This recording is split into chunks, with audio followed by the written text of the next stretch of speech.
Karim Zerebi, je voyais vous énerver en écoutant Nicolas B. Là. Mais parce que quelque part, très franchement, il dit des horreurs donc pour alimenter un fonds de commerce politique. Mais dans le contexte de notre pays, de notre société française, on n'a pas le droit de faire ça quand on est un responsable politique. Je suis désolé de le dire. À un moment donné, il y a des choses qui sont au-dessus des fonds de commerce des uns et des autres. Et là, quand il dit la piste terroriste d'intégristes est écartée, mais pas du tout. Elle n'est pas écartée puisque le procureur de la République aujourd'hui est en contact avec le parquet national antiterroriste en permanence. Ils sont en train... Qui n'est pas saisi, on le rappelle. Qui n'est pas saisi, mais qui est au contact des informations et qui peut l'être à tout moment. Voilà. Donc, à 11h06, là, c'est pas il ne faut pas dire n'importe quoi. Il y a une perquisition qui a été effectuée au domicile. Il y a sa femme qui est en garde à vue. Il y a d'autres personnes qui seront entendues. Il y a des analyses donc de ces réseaux sociaux. Donc, il y a des collègues de boulot qui vont être interrogés. Laissons les institutions républicaines donc, qui sont en charge de l'enquête travailler sereinement. Tirons les conclusions une fois que nous aurons les éléments. Arrêtons de diaboliser une communauté dans son ensemble, la communauté musulmane dans ce pays, qui est la première ciblée par le terrorisme,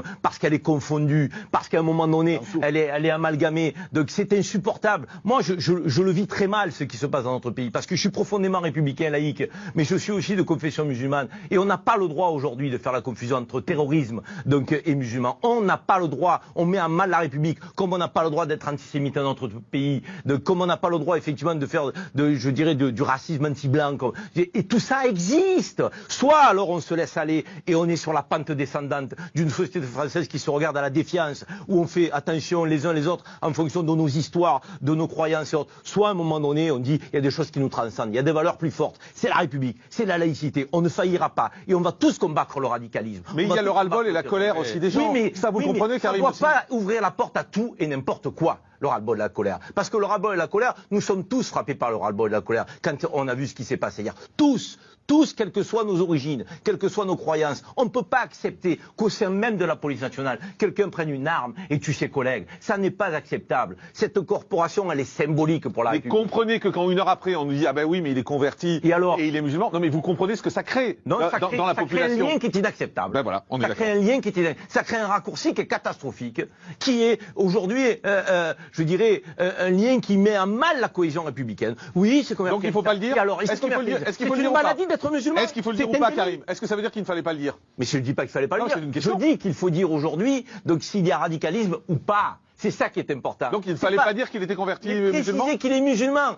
Quelque part, ça ouvre la porte à la potentialité que le musulman, par de fait, il est radicalisé. Non, c'est la radicalisation qu'il faut combattre. Et moi, je considère en tant que musulman que quelqu'un qui est radicalisé, il n'est plus musulman. Il est sorti de l'approche musulmane. Il n'adhère pas à l'islam. Donc, à part si on considère que l'islam, effectivement, c'est prendre un couteau et tuer les gens et tuer autrui. C'est pas ça l'islam. Il faut qu'on arrête de nous raconter des histoires. On laisse croire des choses à des esprits faibles.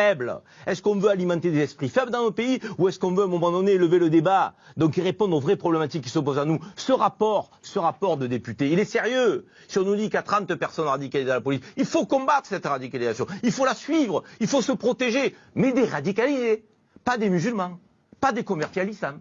Parce que là, effectivement, on se tromperait de combat.